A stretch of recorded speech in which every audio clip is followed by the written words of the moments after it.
Hey, thanks for joining me today. As we gear up for another school year, I wanted to share some key ideas that parents can use to help make their kindergartner's first school year a great one. My name is Dr. Tiffany P. Williams, and I'm a speech language pathologist with 18 years of clinical experience. I am very passionate about helping families understand how they play a critical role in their child's academic success. I am the founder of Our Words Matter Consulting and the Family and Community Engagement Director for BTG Learning. Welcome to Charting the Course Through Kindergarten. The best kind of classroom has walls that are invisible. This is such a great quote, and it really goes and speaks to the idea that learning happens all around our kids, not just in the classroom at school. And hopefully, by the end of this webinar, you'll feel more aligned with the meaning behind that quote. So, three key things that we'll learn about today are parent teacher partnerships, connecting home and school, and academic progress. I'll help you learn the importance of building partnerships with your child's teacher that will enhance their academic success and create lifelong learners. Next, I'll share ways that parents can extend learning at home that goes beyond homework. And lastly, we'll talk about academic progress. I'll review some key math and language arts concepts that your child should know before kindergarten that will set a good foundation for learning throughout the school year. These three topics, parent teacher partnerships, homeschool connection, and academic success, are intertwined. They build off of each other. I'm sure you're familiar with the Venn diagram and the overlapping circles, but this diagram really speaks to the importance of the connection between partnerships and that homeschool connection because both of those lead to greater academic progress for kids. And that's what we all want. Teachers come to school to teach and help kids learn, and parents send kids to school because they want them to learn. So, understanding how these concepts overlap and intertwine with each other is super important. It cannot be said enough that when parents get involved in their child's education, their child's grades improve. So, here are some ways that parents can create those partnerships with teachers. You'll hear me using the term partnership a lot when I talk about parents and teachers, and that's because there has to be a shared sense of responsibility between teachers and parents in their child's learning. So, with that said, let's talk about these four ways that parents can create partnerships with teachers. First up, use positivity. Engage with teachers in positive ways. Saying please and thank you, those go a long way. Remember that teachers are human too. Ask about their day when you see them. If you send in an email, don't let the first sentence be the complaint that you have about the kid in their classroom that's getting on your kid's nerves. Ask them how their weekend was. Treat them like human beings. They have families as well as a life outside of school. Next up, ask questions. Avoid making assumptions. Time and time again, I see parents make assumptions and get all upset about a very simple situation that if they had just reached out to ask for clarification, it probably wouldn't have been upset in the first place. So, ask for clarification on a note that a teacher sends home with your kid. Ask for clarification if your child comes home and gives you a report of something that happens in school that doesn't quite make sense. Also, reach out to your child's teacher to ask for specific ways to help your child at home. Asking the expert, which is the teacher, for ways to help your kid learn math, language arts concepts at home is a great way to make sure that you're teaching them in alignment with what they're learning in the classroom. Next, be consistent. Engage with teachers on a regular basis. Plan to speak with them at least once a month. Set reminders for yourself to reach out. I do this because life is busy and I only have one kid. So if you have multiple, hats off to you. But setting those reminders helps me remember, oh, let me send an email just to check in and see how things are going. And next, address issues. If problems arise, whether they're academic, social, meaning friendships between kids or friendships that have broken up between kids, Reach out to teachers in a timely manner to talk about these issues. Ask specific questions about the situation. And if needed, request a meeting with the teacher to get more information or to just dive deeper into the issue and help problem solve to make things better before they get worse. Always reaching out ahead of time is great. If something happened in August and you wait all the way until parent teacher conferences in November to talk about it, likelihood of the teacher even remembering that that happened is low, and the details can get foggy as time goes by. So make sure to just bring up the issues in a nice, positive way as they arrive so that you can work together with the teacher in partnership to help solve the issues. Next, looking at parent support and understanding what that can look like at home. So let's talk about it. Here, I have some simple ways to help support your child's learning at home. So, first up, read to your child daily. Reading to your child shows the importance of reading to your child. If they see you read, they think it's important that they read.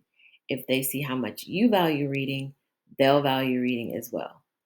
Reading builds language skills, awareness of words, story structure. It can improve comprehension, predicting, and critical thinking skills. There are so many learning concepts tied into a book. It can be a book that your child already knows by heart. It can be a brand new book that you checked out from the library or ordered off Amazon. But books hold so much knowledge and build so many skills. So, making time to read daily if you can is great. But if you don't have much time, choose maybe 2 or 3 days during the week that you'll read with your child. Maybe you pick a short book on nights that you don't have much time, or you read a few pages from a longer book. But carving out that time to read with kids is super important. And again, it shows them the importance of reading to you, and they will know that it's important for them. Next, making sure homework is completed. I know there are a lot of thoughts on homework. Some say it's not necessary, some say it is necessary. Some say it should only be a little bit, and others say it's too much. So, homework can be overwhelming, but it is important that kids complete their homework every day. If your child is having difficulty keeping up with the amount of homework that's being sent home, please reach out to their child's teacher and discuss some ways that you all can work together to help your child manage the homework expectation. Setting aside time each day after school for kids to complete homework helps establish consistency and routines, which set expectations. And all of those things benefit kids. If your child goes to an after school program, talk with them about making sure your child gets their homework done during the after school program so you don't have to do it when you get home after the after school program. Next, make a schedule to communicate with your child's teacher on a regular basis. As we just talked about, it's so important to have that regular conversation and communication with your child's teacher, and it doesn't always have to be in person. Consider meeting once a month, maybe increasing to more frequent communication if you have ongoing specific concerns. Remember, always use positivity when interacting with teachers. Don't make those assumptions and address your concerns pretty close to when they arise so that you can problem solve with your kid's teacher. Next, parent teacher conferences. Making sure you take the time out to attend these is so important. These conferences are typically held 2 or more times a school year, and making time to attend these lets you know how your child is doing in class, and it gives you the chance to ask questions in a one on one setting with your child's teacher. If you're short on time, you can't make an in person conference, reach out to your child's teacher and ask for a virtual conference if you can't make it in person. A lot of times, teachers will send out days and times to parents to either choose from or they'll just assign times. If the time or day doesn't work for you, be sure to connect with your child's teacher as soon as possible to get it rescheduled for a day and a time that works better for you, or ask for that virtual option. Sometimes schools will let kids attend the parent teacher conference as well to help hold them accountable for the things that you and the teacher agree need to be improved on throughout the school year. Next, ask your child about their day at school and try asking, "How was your day at school?" Because most times kids are going to respond to this question with very short answers, usually like good, all right, it was okay. And that doesn't really give us any insight into their day.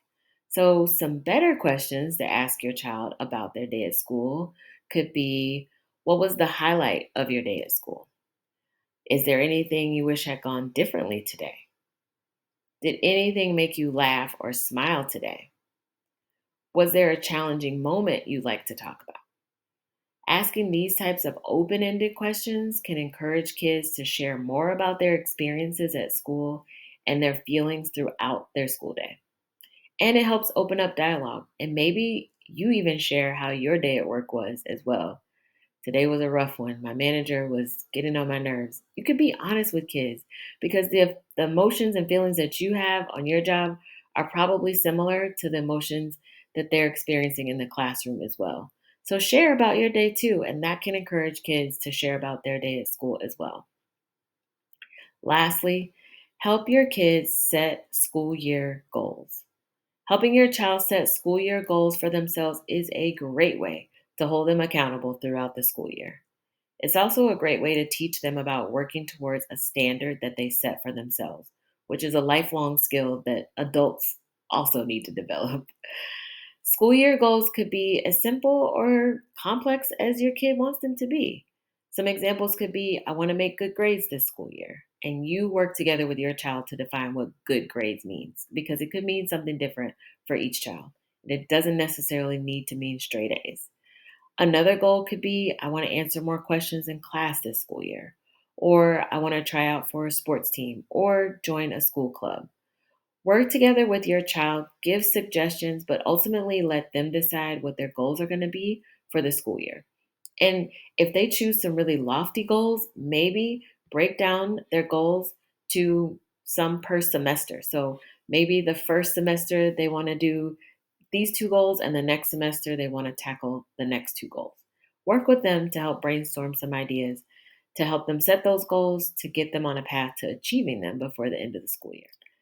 Lastly, I want to talk about the high bar of learning that has been set for kindergartners before they even enter the classroom.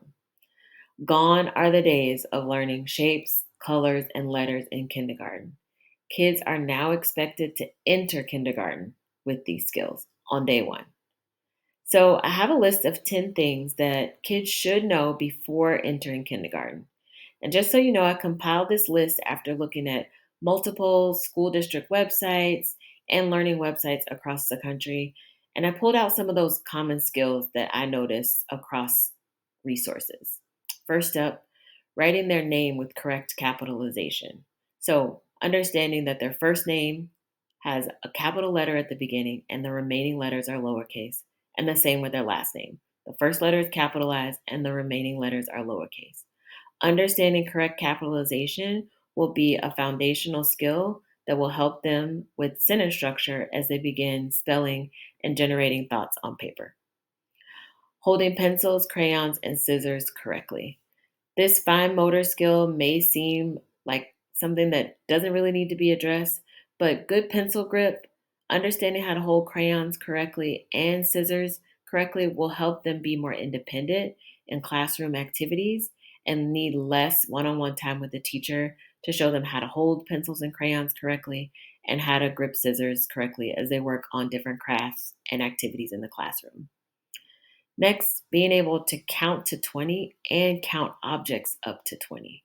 So most kids can count 1, 2, 3, 4, 5, 6, 7, 8, all the way up to maybe 20.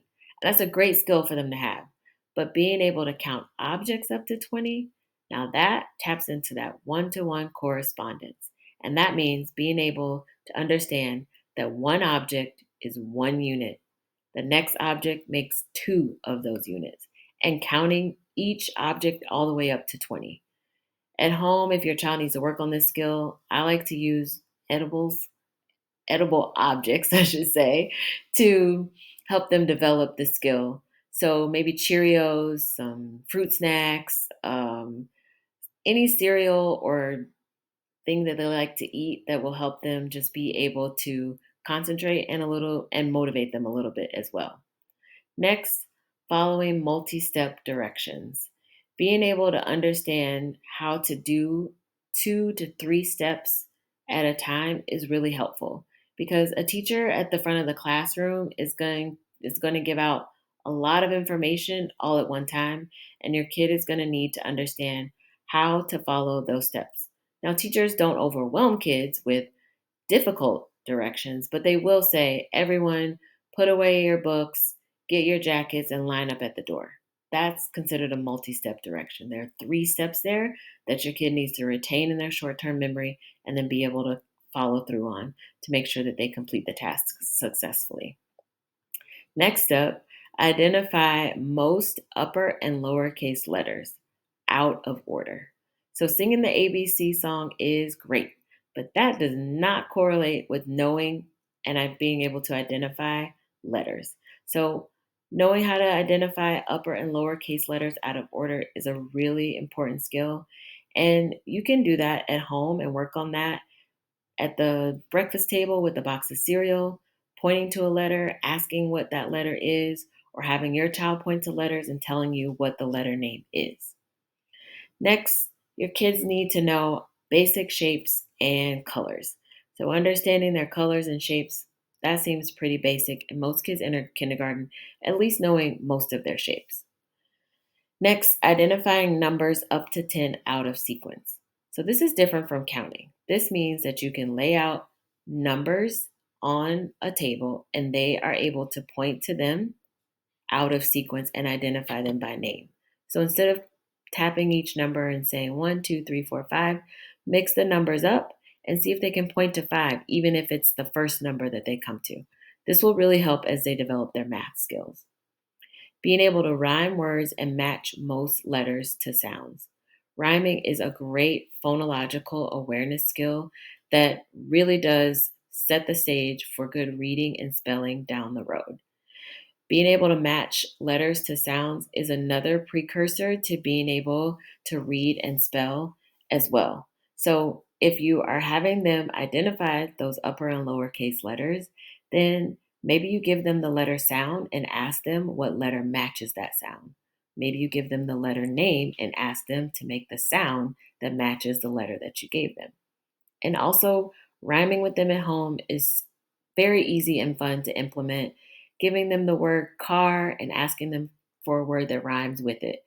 And you can, make it into a really fun activity, make a little rap, a poem, whatever your child is into to help engage them in it. Retelling simple stories in sequence.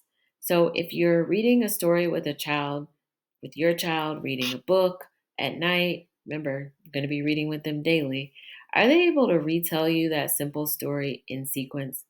First, the character did this. Next, the character did that. And then this happened at the end. Really, just being able to retell the story with 3 details is a easy skill to develop and something that they'll be needing to know before they get into kindergarten, and then developing that skill while they're in kindergarten to be able to add more details. And this will really help when it's time for them to start writing their own stories as they venture into first grade and second grade. Lastly, knowing the parts of a book. It all ties back to what I talked about before, which was reading to your child daily. They're watching you hold the book. They're watching you track the words on the page. They're watching you maybe point to each word as you say it. So understanding the front cover of the book, the back cover of the book, tracking words from right to left, understanding how a word is different from a sentence are all things that can be learned as you read stories to your child, even if they're books that they know by heart. Still great for them to be able to see you navigate the book and interact with the book as well. So, I wanted to end by emphasizing that if you have concerns about your child's learning during the school year, reach out to their teacher immediately and ask for a meeting. You do not need to wait until parent teacher conference time to talk about your concerns. Remember, those only happen a minimum of 2 times during the school year. So take my advice, don't wait, be proactive, and you'll thank yourself later. Even if you reach out to find out that it really was nothing to be concerned about, at least you'll know that there was nothing to be concerned about. Conversely, if there is something that you need to be concerned about, taking the time out to talk about it with your teacher, with your child's teacher, will really benefit them in the long run. I always like to say it's better to be proactive than reactive. Reactive creates a lot of frustration for you, your child, and your child's teacher. Being proactive makes sure that you're ahead of the game, makes sure that your child is prepared, and it lets your teacher know that you're really invested in your child's learning. As a thank you for listening today, I have a free newsletter to share with you that includes tips for making connections with your child's teacher. So if you take a moment to scan this QR code on the screen and enter the code LEARN, LEARN, to share your feedback about today's webinar, you'll receive your free newsletter. This is a webinar that is tied to a much longer 90-minute workshop for parents. I really hope to be able to bring this to you all. It was scheduled for BTG Learning, and due to a lack of enrollment for it, we turned it into a mini webinar virtually. So, if you're interested, please leave that in your feedback, and I would be more than happy to bring this workshop to you in person in its full version. And in that version, we go a lot deeper into many of the concepts that we talked about tonight. And we have some very fun, interactive components to the webinar as well. And it's just a really great opportunity for us to be able to converse, hear from each other's experiences. Maybe you've had older kids that have gone through kindergarten and now you have your younger kid going through, and you can share those experiences with a parent who has their first child entering kindergarten. So it really is a sense of community and shared learning. And I really think it's a critical component to a child's success in school that parents understand their role in their child's learning. So thanks again for joining me for the webinar. Please take the time to fill out the survey. Let me know your feedback, and I hope to see you for an in person workshop soon.